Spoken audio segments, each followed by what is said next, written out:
Are you willing to die for this? And if you're not, then, look, don't even get started. If you don't have the discipline, don't even get started. You're just you're wasting your time, you're wasting your money, right? But if you want to be an entrepreneur, first thing is first is that, well, first you need to come up with a good business plan, and that's built off of intelligence. And you can do that for free. Welcome back to Inspire Change with Jordan Mulligan. Today's episode is with a US Special Forces soldier and modern day samurai, the CEO and founder of Ronin Tactics. Today I'm speaking with Tulam. This project has been in the works for the last year, so I'm really excited to finally share this talk with you guys. Today's video was made possible with our sponsor, Huel, a quick, affordable, nutritionally complete source of food with everything that your body needs. Use code JordanMulligan10 at checkout. I'll speak about these later in the video, but use the link down below to find out more. But before that, the modern day samurai, how Tulam has used this philosophy of the US Special Forces and the samurai warrior and merged it into his business, his day-to-day life, and how he moves forward as a human being on planet Earth. This is a very special interview. Let's dive into it. Just for people who don't know, just introduce yourself and what you do. My name is Tulam. I am the founder and CEO of Ronin Tactics, where I run a company with my wife. Okay, so I think we'll lead this the same way we've led the other interviews, and I'll let you just kind of run through it. But let's start through with how you decided to get into the business and just run through the journey, I think. It was 2016. I was wearing my uniform, putting on my dress blues. I was kind of think about the journey, having a really bad day. I was in a bad place in my life, trying to look for the next purpose. My mother, she flew in for my retirement, and I remember it was raining that day. I was really stressed out. Couldn't even enjoy, the moment. And it was raining. I apologized to my mother, and I said, Mom, I'm sorry it's raining. I'm sorry that nothing's ever going right, And my mother, she reminded me that, with the rain is needed, that the rain washes away the old and allows for the new. I remember thinking about that, and when I was lost, and I was facing, my addictions, and I had no purpose, I had to reflect on, the next evolution of my life. I just got out of the military. I was facing depression, so I was working on myself. And I remember there was a certain stage where, I wanted to go into being an entrepreneur. I always wanted to be an entrepreneur ever since I was a young child. My stepfather was an entrepreneur. My step grandparents, they were entrepreneurs. They led a very successful company. So I always had that, desire to bet it all, to put it on a line off of what I feel is important. But when I was so lost, how can you find your purpose and what is important? And I went back, and I thought about it. I worked on myself for many years, but, during the first year, I went into entrepreneurship. So what I'm saying to you is I was working on myself, and I was trying to stand up a company. I knew I wanted to go into the tactical industry, and I wanted to attack certain areas within the industry. First is, I wanted to have a product line, so I dug through my war journals, and I looked over some of the designs, some of the issues that we had in the past. And with our engineers, we created products that fix some of the issues. I've seen the success in that. And obviously, I've been in special operations for 23 years. So I have a lot of experience running different type of equipment. I bought a lot of equipment throughout my youth. I spent a lot of money on trying to find the right gear. I was that guy when we were overseas. And, we would have gear, we would have equipment, and in war, things are going to break. They're going to rip off you. I was that guy who, went to the rigger shed where, they're sewing parachutes, riggers. And I would ask the rigger, how do you run that sewing machine? And a rigger became my really close friend, you know. And I would go over to the rigger shed and I would learn how to use sewing machines. And when my gear broke, I would fix it. You know, I would grab parts, I could door some materials, and I'll fabricate certain backpacks that I needed. You know, just stuff that I needed overseas. And look, guys, I was just trying to survive. You know, at that point, I was trying to, fix equipment that was breaking on me. And look, our equipment could mean life or death. You know, if a sling gets caught in the way of a weapon transition, that could affect us. You know, if a shotgun breaks loose on a fast rope rappel, that could cause some issues. So we, off of my experience, I was able to troubleshoot, and with the engineer team, we were able to come up with the solution. The biggest issue I would say during business was manufacturing.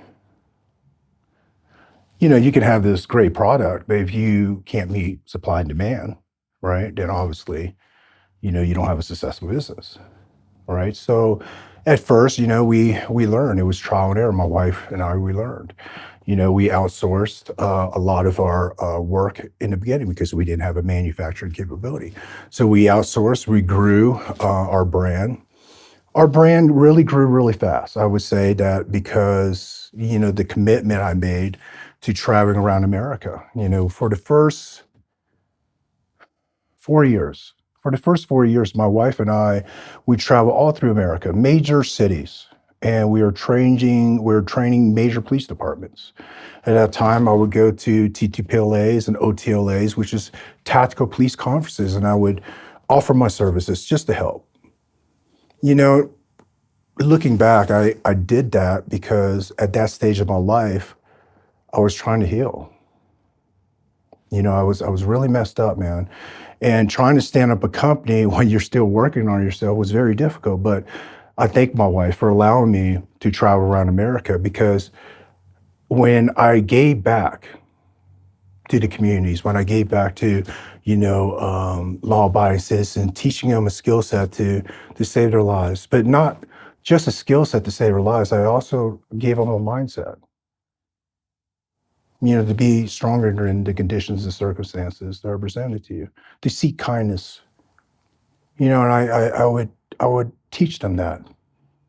And I would tell you, man, like during the journey of just teaching, I would go back to these major cities, New York, San Francisco, Miami. And I tell you, man, some of the cities that I go back to, I would see these students return. And then 3 years until they return, and then now they lose weight. Now they embrace happiness. They change their philosophies in life just because of a teaching. They came there to learn how to move a blade, but yet they left there wanting to change themselves. And I guess that's what I teach. I go around and I lift others. I lift others up. In a world that expresses hate, what we're going to do? We're going to answer back with more hate. Then that's why the world's the way it is. You stop hate with compassion, right? So when I was standing up this company, we were traveling, and look, I was working on myself every morning. When I wake up in San Francisco, 4 o'clock in the morning, I work on myself. I would sit with God, and I would go into mindfulness meditation even before I teach. Right when I'm in, we went to Navajo reservation. There I was, in this reservation, connecting, trying to heal myself. And I tell you, it was very hard because we're trying to stamp a company as well. And I tell you, in business, it's very cutthroat. It's very cutthroat. People, they look at money, they look at as competition, so they're willing to put you down. They're willing to drag your name. They're willing to call you all sorts of things off of their expectations of what they want. And what I found in business is very greedy. It's very greedy. you know and in business, to a certain point, you have to be that because you have to, well, business is about selling, is about volume, is about, that. But we can get really caught up in that, the money aspect, the wealth aspect. And there was a certain portion where we became very successful, traveling around America, training. Look, I now even to today, if I go to a city and I throw on a training venue for a weekend, it sells out within hours. We're highly requested through law enforcement and military, so we're booked out for years. You know, and the merchandise, no, the volume that we're able to sell off of the brand, and that came with a lot of sacrifices, long hours. People, they look at an entrepreneur, they look at, like me, right? And they think that it's always been like that. They forget that first I came from nothing. I'm a refugee. I came from, I slept with the rats in a refugee camp for over a year and a half. Nothing was given to me. My parents came here with absolutely nothing. No freedom, no country, nothing. I wasn't accepted. But the thing was that, isn't that what makes Americans American? I think that a lot of people here in America forgot the fabric of our country. We came over here, when I say Americans, we came over here as indentured servants, as slaves, as railroad workers. We were a nest full of different cultures. Now we're in this country, but yet we can't even get along with each other. We segregate each other based on our cultures and our beliefs, right? And the thing was, I never wanted that.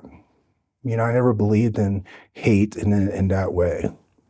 So for me, when I started my entrepreneurship, I feel like being an Asian American and where I came from, I need to express my philosophies, my background, what made me who I am, what my mother,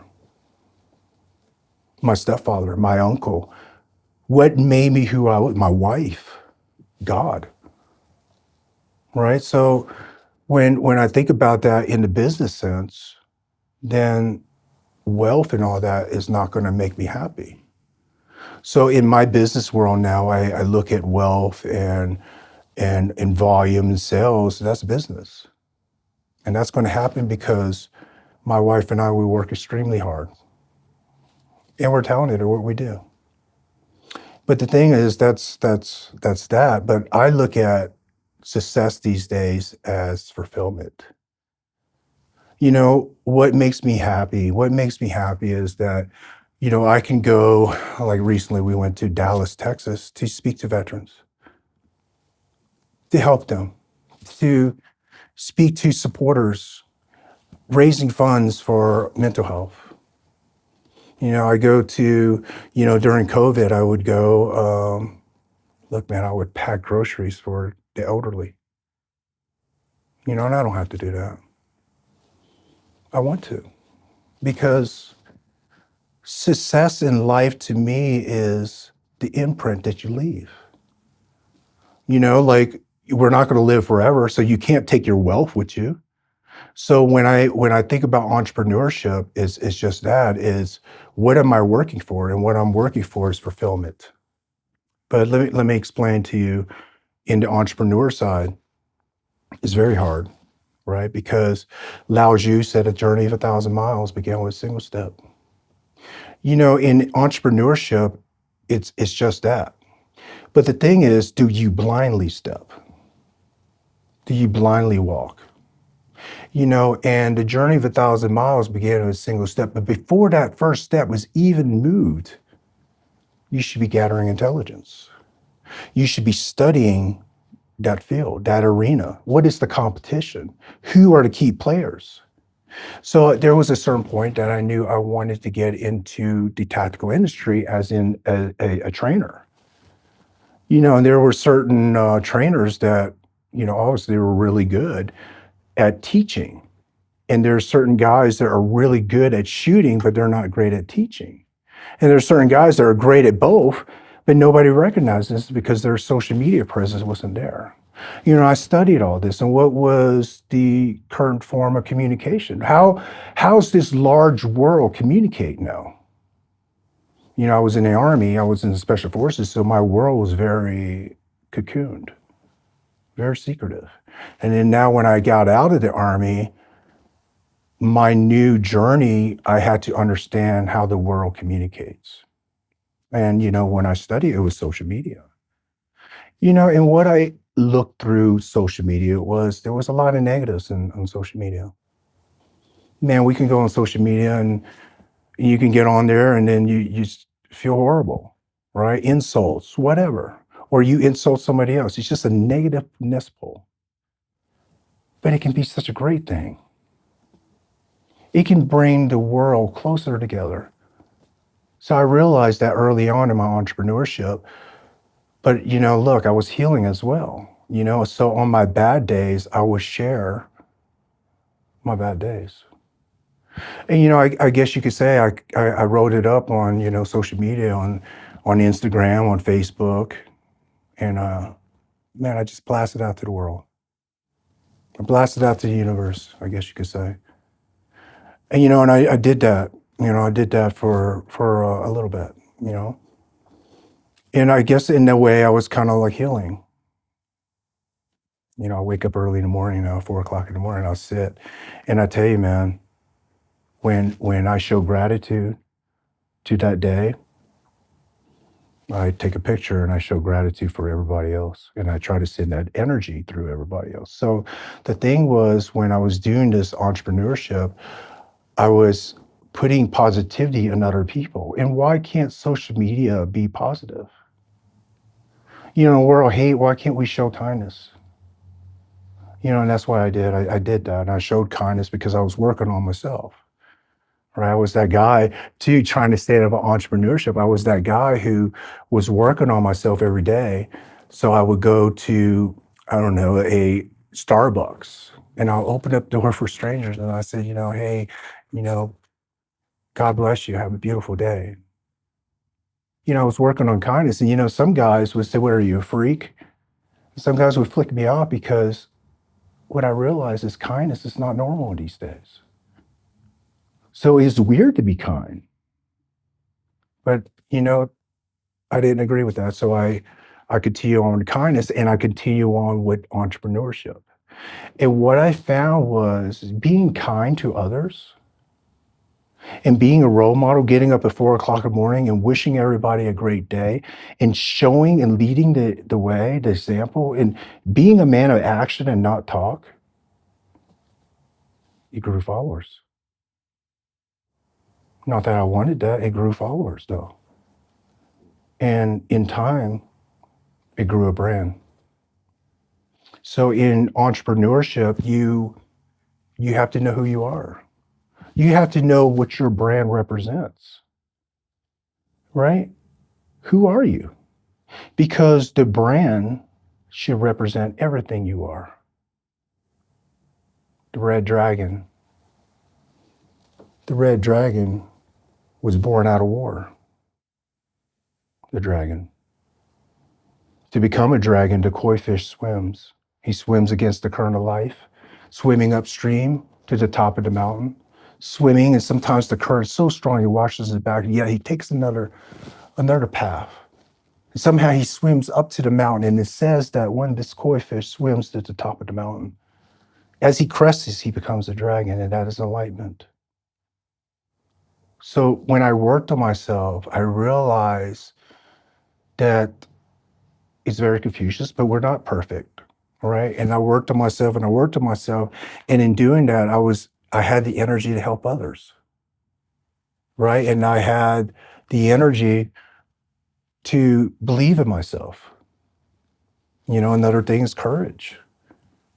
Okay, so let's talk about courage, right? In the military, we talk about courage. Look, I've seen some of the most brave men in the world. I serve alongside them, heroes that took a bullet for this country, that died for our freedoms, heroes.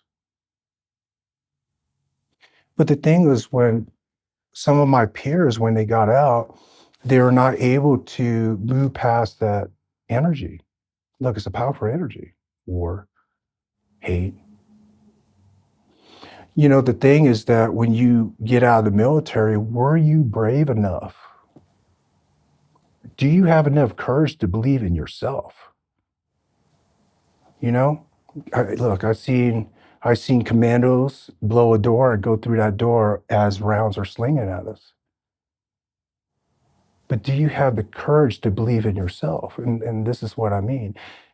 If you only have $10,000 in your account and you have no other job, are you willing to place that on the line for a belief, an image of who you want to be? That could be a product, that can be schooling. Are you willing to do that? And that takes courage, right? And let's just say when you start on this journey, how many people tell you? How many people tell you you're not going to make it? You're not going to make it. It's too hard of an industry. Who are you to be a brand? You know, I heard it all. Do you have the courage to believe in yourself? You know, and that's very hard being an entrepreneur because you do doubt yourself sometimes, but that's the thing is the Bushido code. It is courage. It is loyalty. It is duty, right? It is honor. So you could take a code and you can apply it to being an entrepreneur, you apply it to being a human, right? But for me, it was just that discipline. Discipline that I learned in the military, you know, look, it was the small things. When I first came in the military, when we talk about discipline, when I first came in the military, Fort Benning, Georgia, right? Middle of summer, infantry training. The first thing that I learned from the military was how to properly make a bed. 45-degree angle, 90-degree angle, properly tucked. How to make a bed. We're commandos. Well, I was wanting to be. But the thing is, what I realize now being an entrepreneur is that it's the small things. It's the small things. If a bed is not made, is that right or wrong? If the dishes is not washed, is that right or wrong? The answer is not right or wrong. It's what you perceive as a standard. What is your standard? You know? And when I was taught making a bed to standard, right? And how I apply it to the world today is you make your bed, you make it with pride, and you make it, right? And because that momentum, that win, that small little victory, wash the dishes, a small little victory. Getting up early, that small little victory. Doing physical training, that small, it becomes habit. It becomes habit. So when you focus on the little things, it matters because those little things add up to something big. And that applies to being an entrepreneur. You have to have discipline. You have to be willing to work harder than anybody else.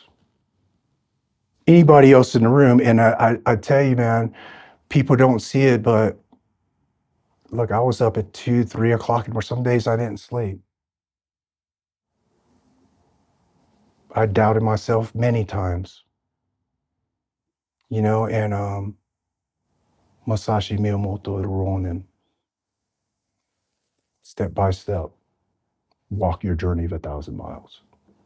As people doubt you, walk your journey of 1,000 miles. As you doubt yourself, focus on what's important. It's not truth. It's the narrative that you're placing on yourself. It's not truth. Look at the intelligence. Look at the data. Look at your discipline. Look at your course of action based off of these intelligence. Right. So in the special forces, where we had to go into a country and affect a mission.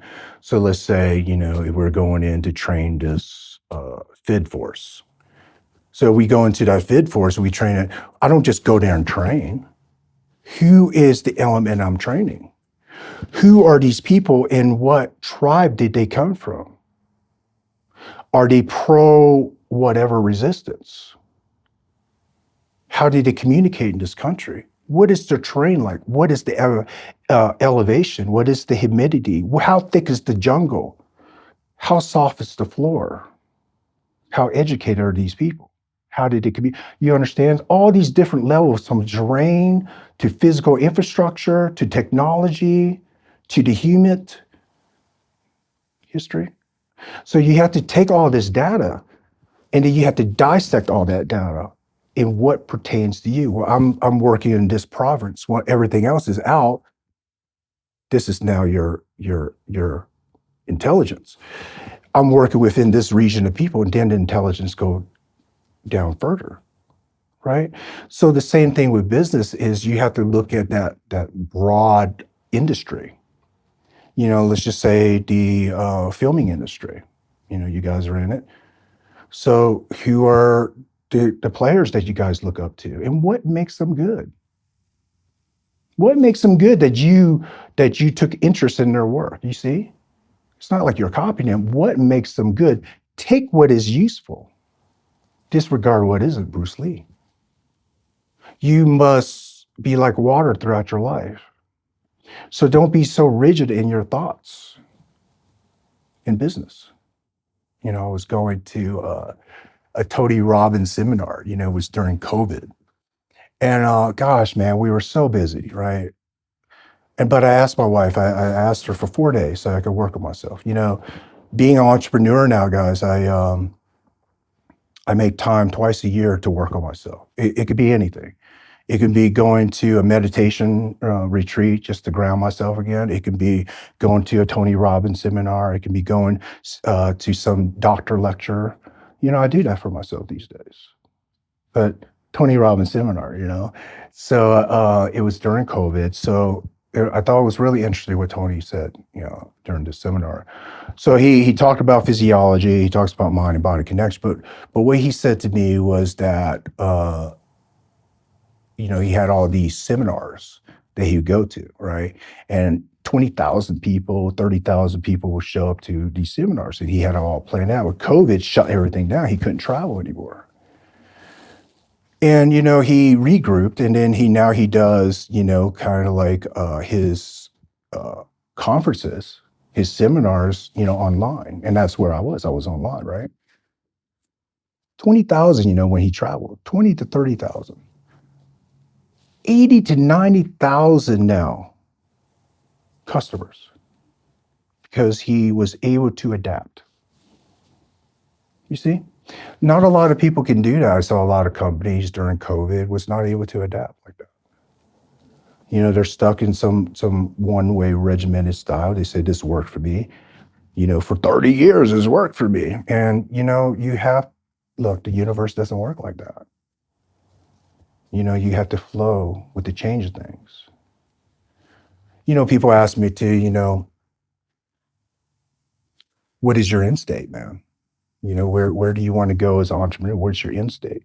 My end state is not just being an entrepreneur. My end state is being a human being, right? And where I want to go is my final stages in this life. What did I give to this world?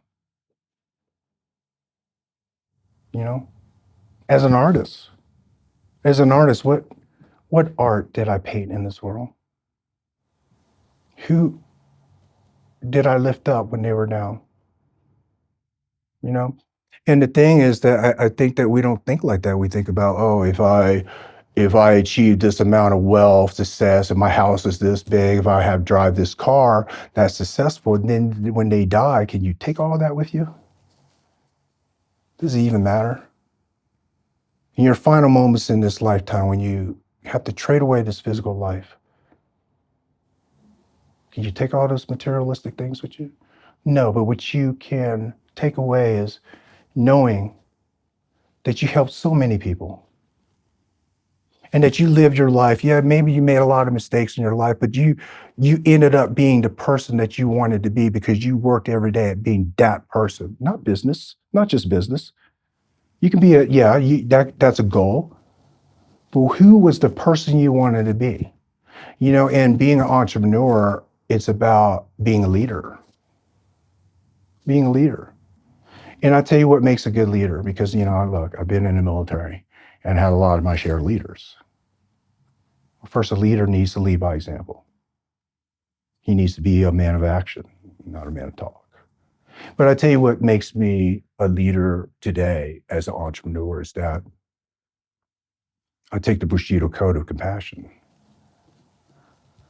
I care about my workers. I care about my customers. I care about my students.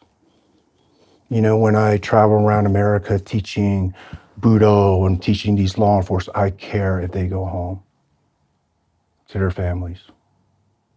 In this world of violence, I care about the innocent.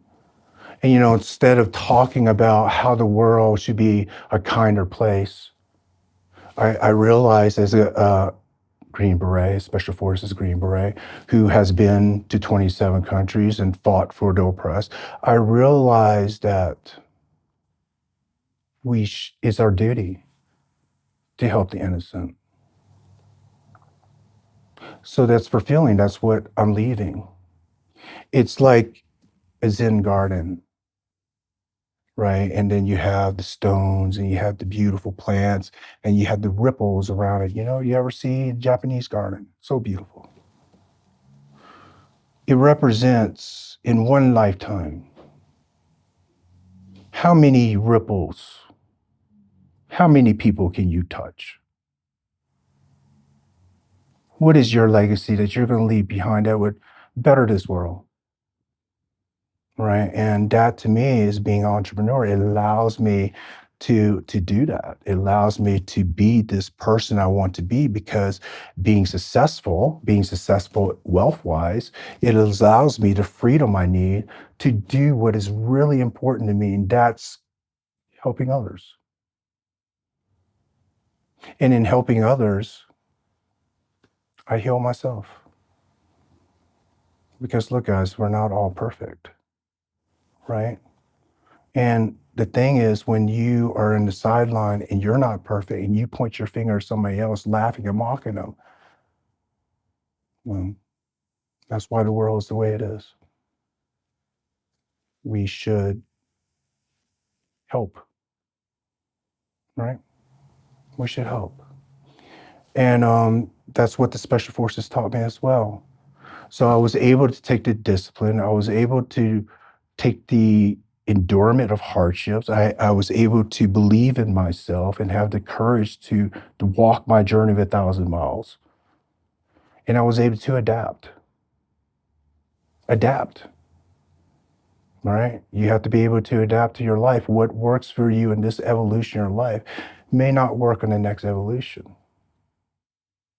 So there it is, and that's why I feel like we're really successful.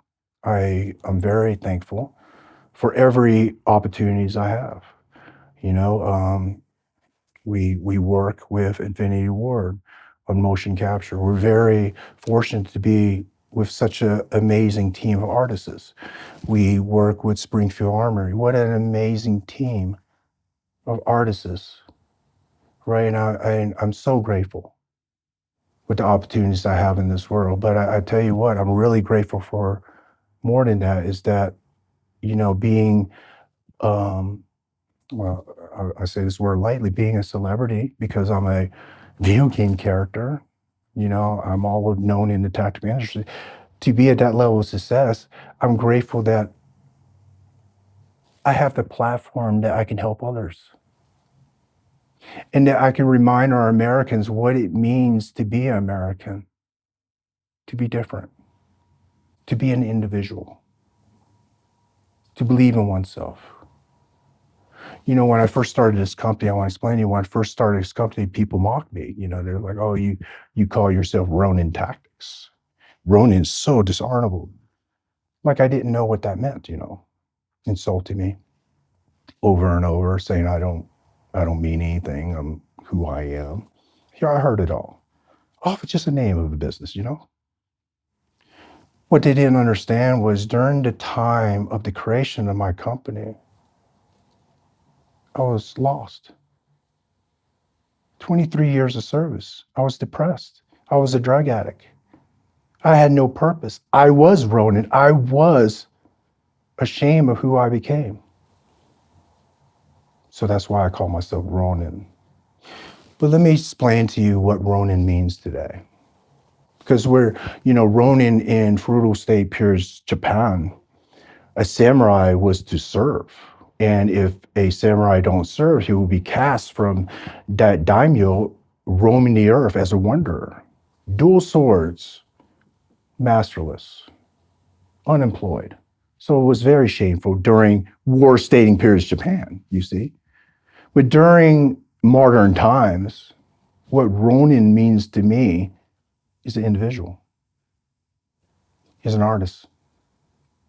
He has the courage, or she has the courage, to walk alone. Step by step, a journey of 1,000 miles. A Ronin in today's world is an individual that has the courage to live their truth. And that's what Ronin means to me. And that's what I give to the world. I hope you're enjoying the video so far. Today's episode was sponsored by Huel, a quick, affordable, nutritionally complete source of food with everything that your body needs. I have used these for the past 2 years, and that's what allows me to be able to fly around the world with our film crew and make these projects happen. When I'm so busy on the road, I'm running the business, I'm making the films, I'm doing the podcast episodes, the last thing I think of is about preparing a meal with everything that my body needs, the nutrition, the protein, the calories, the energy to be able to make these projects. To know that I can reach in my bag and grab a bottle has been an absolute game changer. So if you want to find out more, head to the link in the description. Use code JordanMulligan10 at checkout for a discount.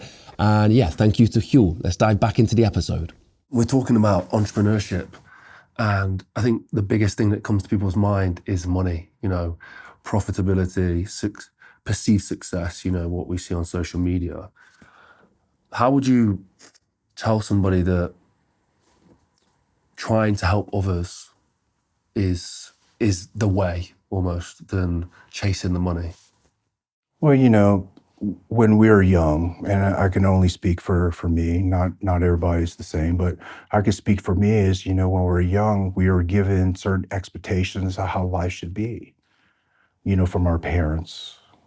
And these people are, look, they love us, but they give us expectations. If you're smarter, you'll make a lot more money.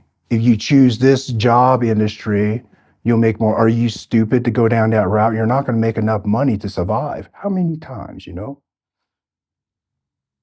The thing is this. If you want to be an entrepreneur, then you have to plan. Second, what is your skill? What's your skill in being an entrepreneur? Where you're going to just blindly step into an industry that you have no knowledge of? So you have to have a skill. So the thing is, look, people ask me, what's the key to success? The key to success is developing a set of skills that become so natural to you that people will pay you for the set of skills. Right? So when you talk about, being an entrepreneur and worrying about money and stuff like that, well, you have to properly plan. And people, look, I came from the military. We don't make very much money in the military. I had to plan. I had to save money. I had to take jobs that I really didn't want to do just to move in that direction for a belief. Right? So some people, they want to be, an artist. Let's just say an artist. And, they're willing to sleep in their cars. They're willing to go days without eating. Right? So to me, it's just about that. Are you willing to die for this? Then if you're not, then, look, don't even get started. If you don't have the discipline, don't even get started. You're just you're wasting your time, you're wasting your money. Right. But if you want to be an entrepreneur, first thing is that, first you need to come up with a good business plan, and that's built off of intelligence. And you can do that for free. Social media, if you need to build a brand, that's free. Right. I didn't have very much money when I started my entrepreneurship. I took my whole savings and I placed it on a thought. So that's the thing, is that you have to believe in it, but don't go in there blindly. You have to look at the intelligence, right? So that's what I say to the entrepreneurs is, first, What do you want? What are you good at? Because if you make a lot of money and you're good at this, but you don't want it, you never wanted this, then it's work. It's work. So you're telling me you're going to a job that you hate based off on a vision of which you perceive as happiness, which is external. If I have a nicer car, bigger house, nicer clothes, right? You go off of a vision externally. So the thing is, being an entrepreneur, you have to know what's important for you. What are you good at? And if you're not good at anything, well, you have to develop a set of skills, right? When I was in the special forces, I did a lot of reconnaissance stuff. And I was learning, photography. When I first started operation intelligence in special forces to learn that level of intelligence, we had to learn film. And we were developing 35 millimeter film in the field with a rain jacket on. And they extract that information by an airplane. The technology back then was very old.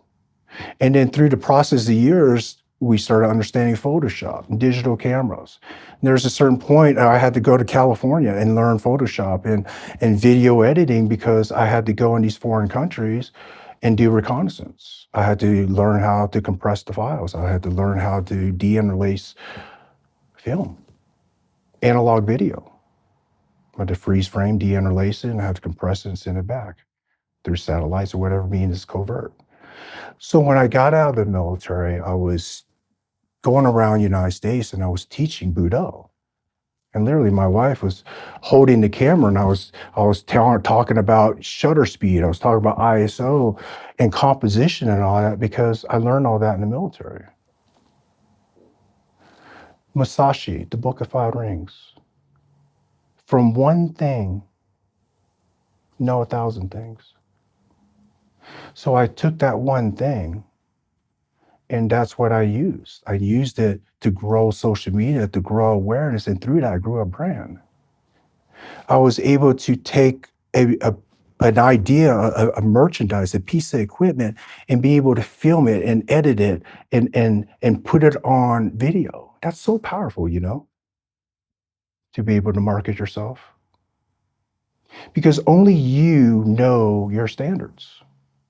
Only you would know how things should look based off on your vision of your company, right? So another thing is to be hands-on, right? And be willing to do multiple things. I'm the CEO. I don't need to go in. I don't need to do. I'm on the floor cutting materials with my employees. So is my wife. And that's what people don't see is like being an entrepreneur is being willing to do whatever it takes to achieve this vision that you have. Be willing to endure all the hate, the jealousy. Be willing to endure it all, the doubts, the naysayers, and walk your journey. Because you know what? In the end, it's your journey. It's your journey. So why not believe in yourself enough and be an entrepreneur? Invest in yourself, right? And that's, to me, that's the American dream, is to be able to do that. And that's what the fabric of this country. One thing you've said quite a few times, the word artist has come up a lot. And I think it's definitely something a lot of entrepreneurs are not embracing. I just wondered what the importance is of becoming an artist. Oh man, an artist has vision, talent. He sees things without physically it being present. A car, before a car, a person had to see that, to be able to envision a shuttle going up to space. That's an artist. And I feel like in life, we're all artists. We all have our individuality. In the martial arts, you have different forms and different styles. In life, we have different forms and different styles. You're an artist. The way you talk, the way you wear your clothes, what car you drive, how you write, how you develop your product, whatever, your videos. You're an artist, right? You have to visualize how this thing should look. So why not be an artist in life? I always talk about living beauty. You're an artist. Paint a beautiful life. It's your choice. So for me, it's just that being able to visualize something that isn't there and make it a reality, not just a physical piece of equipment, not just training, but to see who you want to be in life and be able to achieve that. An artist, you know, when you give your videos to motivate others, to help others, you're an artist because you're doing it in your own way, your own style, right? And it's formless, right? Just like martial arts, formless, like water. So in life, we need to be an artist.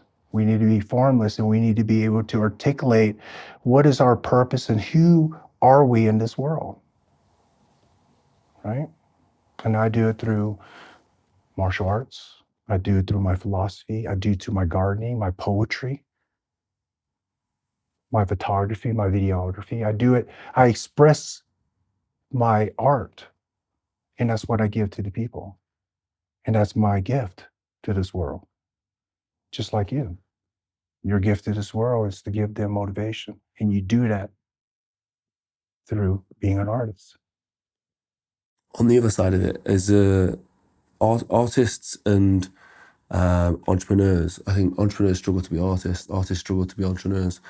Is there a way to find balance in that, in those two things? Yes, you have to be an artist first. What are you going to sell? What are you going to create? What business you going to go into without knowing what is your art? What's your poetry in this world? What is your beauty? Right? So it's just that is being an entrepreneur is discipline, it's vision, it's all this. But before that first step could be even taken to entrepreneurship, what's your artist? What is your art? And that could be, hey man, I believe in myself and I want to be a nurse. I want to be a doctor. I want to be an artist. I want to be a gymnast. I want to be an athlete. I want to, whatever, soldier. You're an artist. You paint your narrative in life. Right? We can go further than this. You paint your narrative in life with your art. Let me say, let me explain.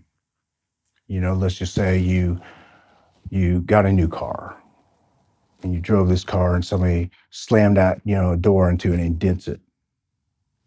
You go into a state of rage.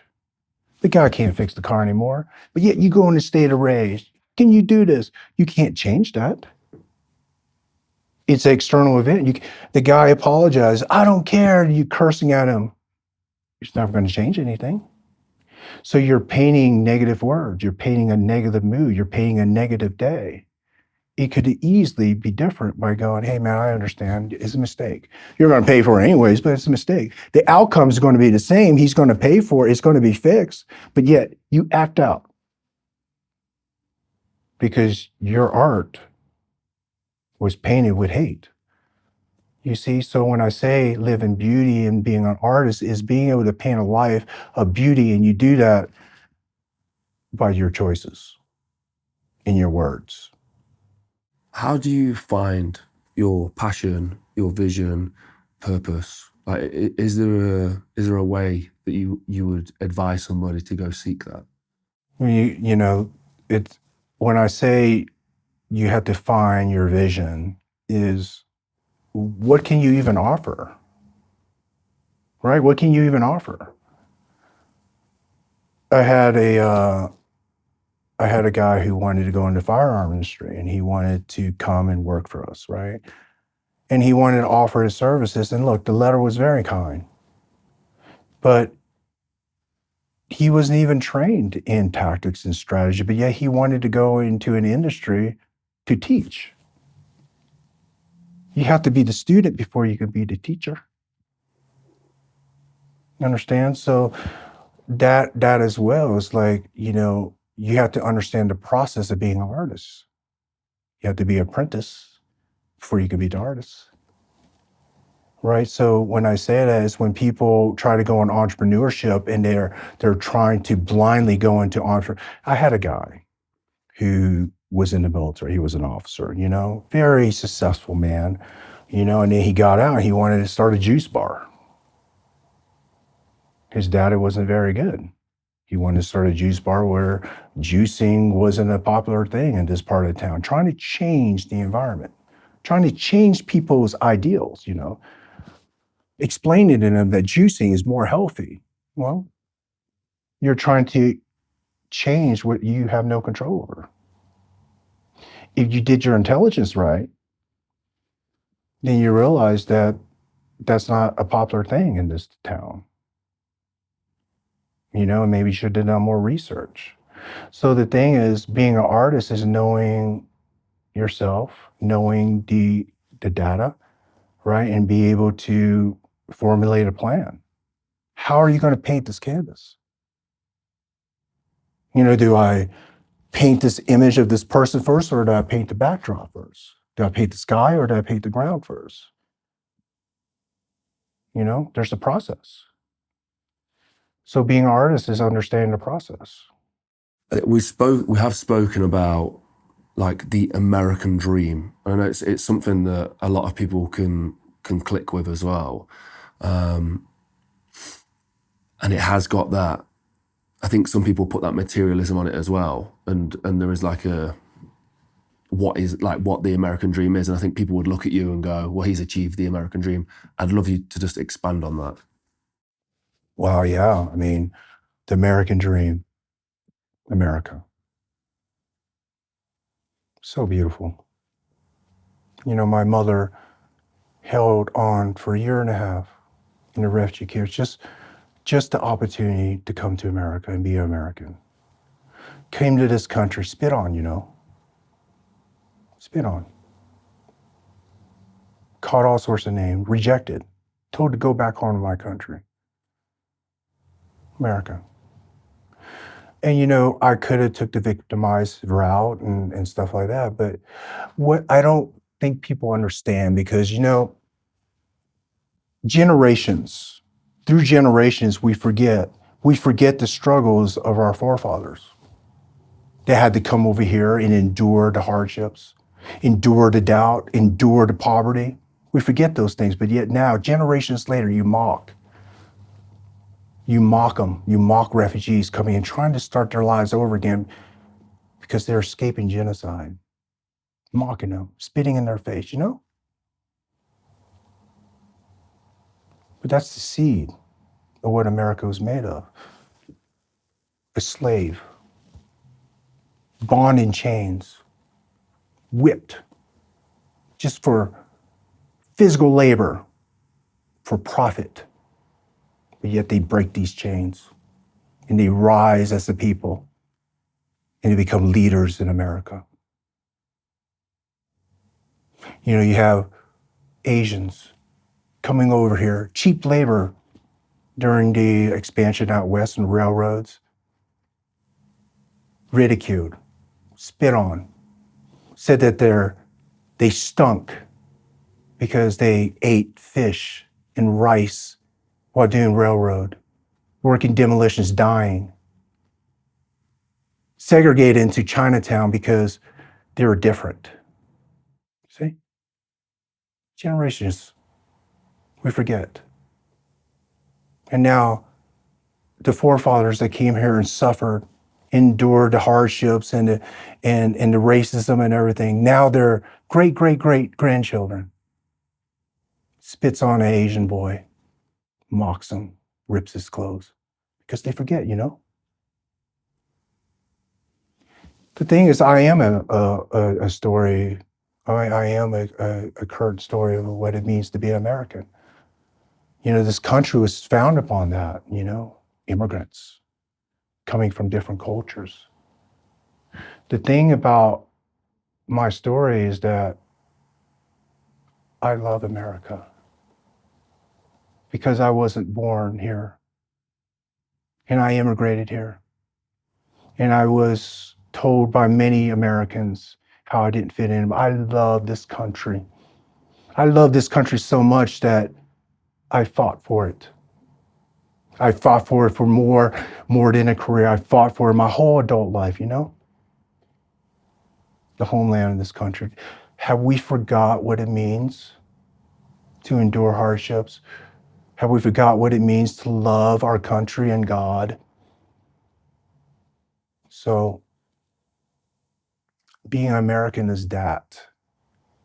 And the opportunities that this country gave me to be an entrepreneur and express myself as an artist allowed me the freedom now to help so many, this beautiful country.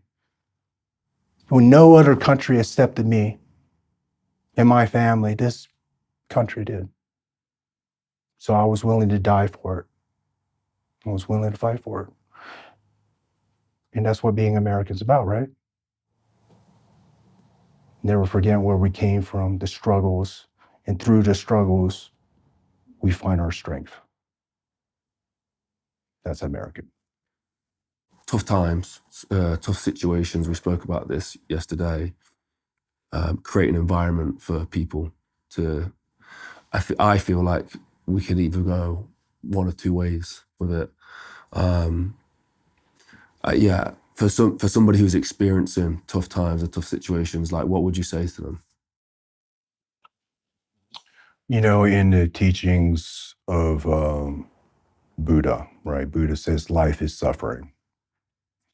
And the thing is this, if you believe in, a Western religion or you believe in Eastern religion, that's not what I'm here for. I'm not talking about religion, but life is suffering, right? If you choose that, so the thing is that hardships is needed. Hardships and struggle is needed in life. A warrior doesn't avoid hardship and struggles. A warrior doesn't avoid it. Hardship and struggles is the route. So it's through the hardship and struggles as one finds himself. Have you ever heard the story of the rich parents? Has everything, very successful parents, loving parents, and this child, they give him everything, this child. Never had to pay for anything, schooling, cars, everything. He had the best clothes, best school, best education. Loving parents, God-loving parents. But yet this child grows up checking himself in and out of drug rehab, blindly living life through one addiction and another. Then this other child, raised in a broken home, neglected, told that they can't make, yet they rise to be a leader in America, to be a leader in our world. They rise, right? And the thing is that what I see is that if you're given everything, how can you appreciate anything, right? If you go, let's just put it like this in today's world. Let's say you go on a very strict diet, all right? You have a goal and you wanted to go on a very strict diet. And for 3 months, you go on this horrible diet. It tastes horrible, but it's good fitness-wise. It's good for you. So you go on a horrible diet. And then finally, after 3 months, would you not enjoy one meal, right? That's not in this diet program. So what I'm saying to you is when you suffer that much, then you get to truly enjoy a meal. But if you eat this meal every single day, then you forget. You forget. You think this is the normal, right? So it's through the struggles. And I also want to say this. When I was in Malaysia training, villagers, Nothing. There's nothing. They're sleeping in grass huts. Hunter-gatherers, they have to still get up and hunt down food for that day. And they don't, well, they starve. So happy. They're so happy. But yeah, in this domesticated world, man, if I'm hungry, I just go down to a grocery store, go to a fast food restaurant. I can drink as much sodas and luxuries and all I want, but yet we're killing ourselves. There's more depression in this air than any other air. And why is that? Because we're misliving. We're misliving. We're forgetting that we're all interconnected.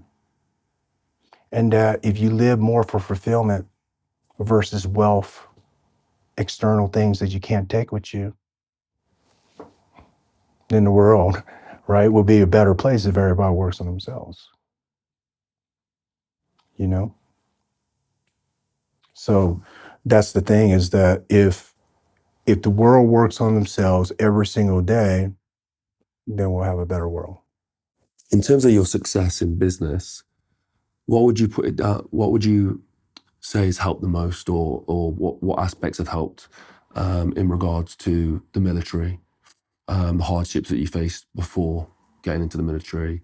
How did those lessons shape you, and which ones did you hold as you was getting into business? So the thing too is, like, what the military taught me was structure, right? So like I said, from making the bed to washing dishes, the structure, it taught me structure, to not avoid the small things.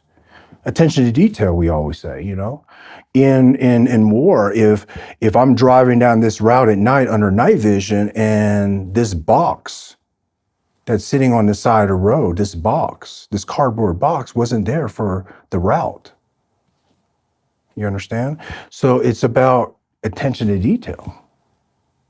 Okay, so what the military taught me was just that: attention to detail, mission planning. It taught me discipline. So I was able to take all those valuable assets and apply it to business. It teaches you to be a leader. You have to be a leader in the military. You go to the leadership development schools. As a Green Beret, I had to train, FID forces. I had to be a leader. So I took that aspect of leadership and I brought it into the military. My strict upbringing, it taught me to do shit that I don't want to do. And what is discipline? Discipline is being able to do shit that you don't want to do, right? Based off on what is your end state? What do you want to be? Look, people say too, why do you get up so freaking early? Because it's hard. It takes discipline. I don't want to get up that early. It takes discipline, right? So it's about doing stuff you don't want to do, right? And that's what the military and my strict upbringing taught me. But also what the special forces taught me was to be like water, to be able to form with my environment. At this stage of my life, I had to renew my mind, right? I had to renew my mind with how I believe on who I want to be, right? So as a business owner, I had to change the way I view the world. And I learned that through the military, through my strict upbringing, and also, my discipline, as in allowing my mind to adapt to the environment. And I took that from the special forces. One thing I see with all the buildings that we've been to, the properties, your offices, is the branding. It's really strong, and I see you, and very closely represent between the branding and yourself. How important is it to hold yourself in a certain way, and to have a certain way of being and a representation of the brand? Like, how important is it to lead almost the same way as the brand? Well, you need to know first what the brand is, right? And who do you want to be in this representing this brand? I have guys and that are professional fighters, and they believe the opposite. They believe you're loud, obnoxious, you can grow the brand, right? And hey, look, that can work. That can work. Some guys, they get into hate groups, right? So they attract more haters in that group, just bashing other brands. So they grow their social media by creating that. That's their brand. That's their image. For me, I'm an artist. I'm an individual. I'm a martial artist. I'm a warrior.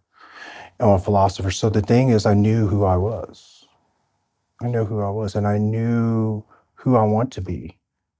Look, I was interviewing with this 9-year-old child. He was in elementary school. He wanted to interview veterans in Ronin, And the thing was, I was more nervous about interviewing with this 9-year-old than, adults, Because the thing was, I wanted to say the right things. 9 years old, such a young age. Why not give this child a tool that can help him? Why not give him kindness? Why not give him what it means, right, to be uh, a role model?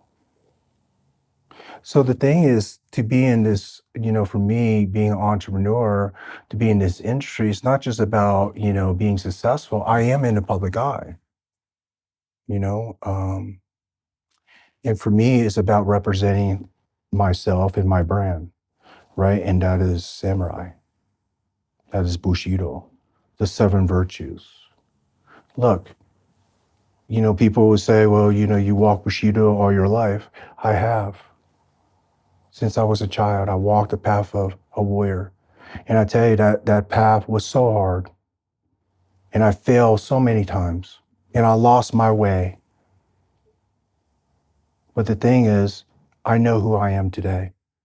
And I know my brand. And I know who I am as a human being and how I wish to represent myself. And I feel like in the industry, people don't know how to represent themselves, right? You have to know who you are. Who are you? And it needs to be expressed physically, mentally, and through your actions, right? Okay, so for me, if you was to offer your philosophies around entrepreneurship and business, and you was to guide somebody like that 9-year-old self, maybe slightly older, but a young innocent person who's looking to get into business, what would you give them? What would you say where they should start? They have to start with, what did they want to be in this world? Who do you want to be in this world? And when, a lot of young people, they come to me and they say too, what advice can you give me, as an entrepreneur? So what do you want to do? I don't know, man. What do you think? You see? You didn't have what it takes in the first place. Because if somebody else have to tell you who you are, then you'll never know. So you have to know first who you are as a human being, what's important, and what is your brand, right? So that's first, before the first step can even be taken. But let's just say they came here and they say, hey, I want to be a life coach. I had that. I want to be a life coach, man. And I said, oh, wow. So what is your message? Oh man, I just want to motivate people. I hear it all the time. How? You see, how can you motivate people? And how can you help people unless you kind of been through it? Right? So the thing is, know who you are. Know who you are. And then if you want to be this and you're not even close to being there, and that's what you want to be, then walk that journey, my friend. Walk that journey. Right? And that journey can be sleeping in my car. That journey can be, I starved today. That journey could be waking up at 3 o'clock in the morning to go to college. That journey can be working 2 or 3 jobs to get there. How bad you want it? What is your brand? What is the journey you're willing to take to get to this image? because you don't have an image, you're blindly walking, correct? So that's my advice is know who you are, know your brand, develop a game plan based off an intelligence and your understanding of whatever arena you're willing to step into. Properly plan. So you talk about like the ripple effect that people can have on people, and you mentioned like be like water, and I kind of just like want a more generalized opinion, but also like that effect of Bruce Lee and how I feel like he's had such an impact on people of that ripple effect, and I just wondered what your opinion was on him as a person and his philosophy. Bruce Lee came to me at 9 years old. When I say that, through VHS tapes. Bruce Lee, what a rising star. He died so young. What a beautiful human being, not just in his martial arts and his artistry. Very fashionable man, artistry and the way he represented himself. But what drew me to Bruce Lee was this. As a child, I was segregated, spit on, told I didn't belong. But Bruce Lee's message to the world was equality. We all live underneath the heavenly stars, right? Why not be kind to one another? So he talked about equality. So Bruce Lee, when equality was not a thing where I was mocked, I was spit on. I was told by my peers that, all sorts of names. And then it was reinforced by their parents, teachers saying I don't belong, I'll remind it every day. But yet Bruce Lee talked about individuality, being an artist, stylism, to live in harmony with the universe, to be better than you are yesterday through expression of oneself, movement.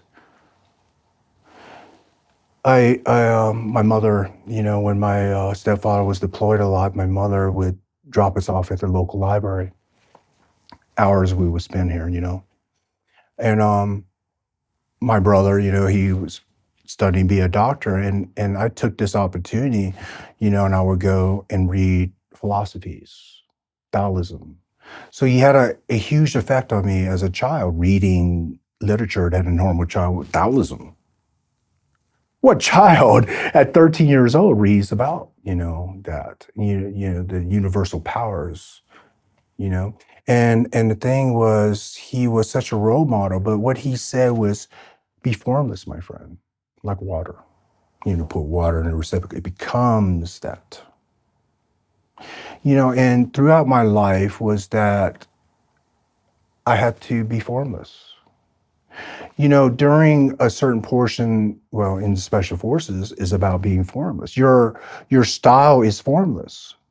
As in, if I'm running operations with this commando force, right, in jungle raids and ambushes, right, and then I go into Africa in a Sahara Desert environment, running with Cameroon commandos, do you think the same tactics in a jungle environment will work effectively in this environment? You must form to the environment. You must understand the people. Your style, your teachings must be different. Your weaponry must be different in this environment, right? So you are formless.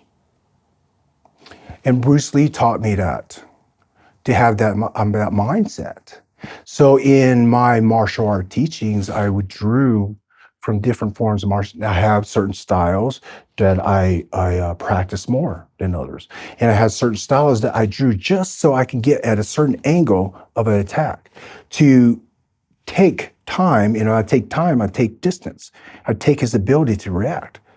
Bruce Lee talks about reactive speeds, being able to react, right? I took his JKD teachings of speed and I broke it down to a way of a gun.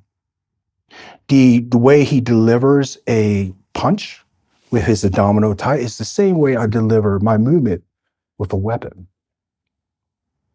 So I guess you can say that I'm a mixture between Bruce Lee's philosophies and his formlessness in accepting different styles and his adapting of different styles to form his own individual, right?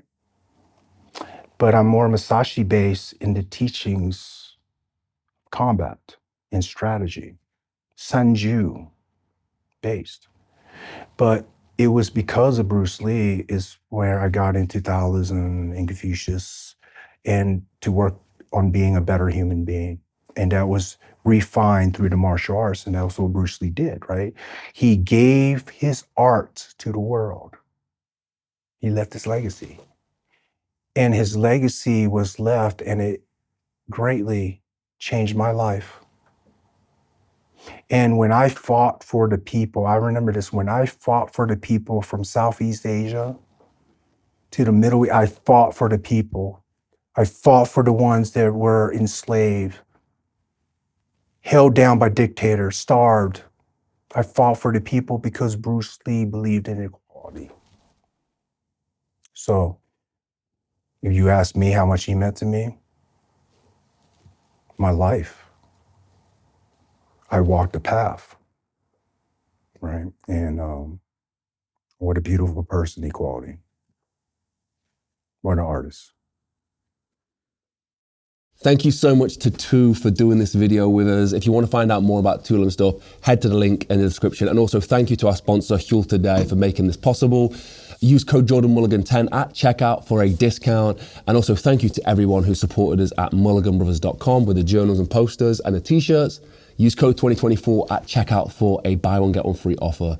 Guys, it's been an incredible year. We are running towards 2024 with new energy, and I'm super excited to share some of the projects we have coming for you. I'm just about to go to Scotland, and my sister's coming with me. We're about to take the film crew up there to make a new project. So subscribe, hit the notification bell, and make sure you do all the good YouTubey things for the algorithm. I'll see you in the next one. Peace.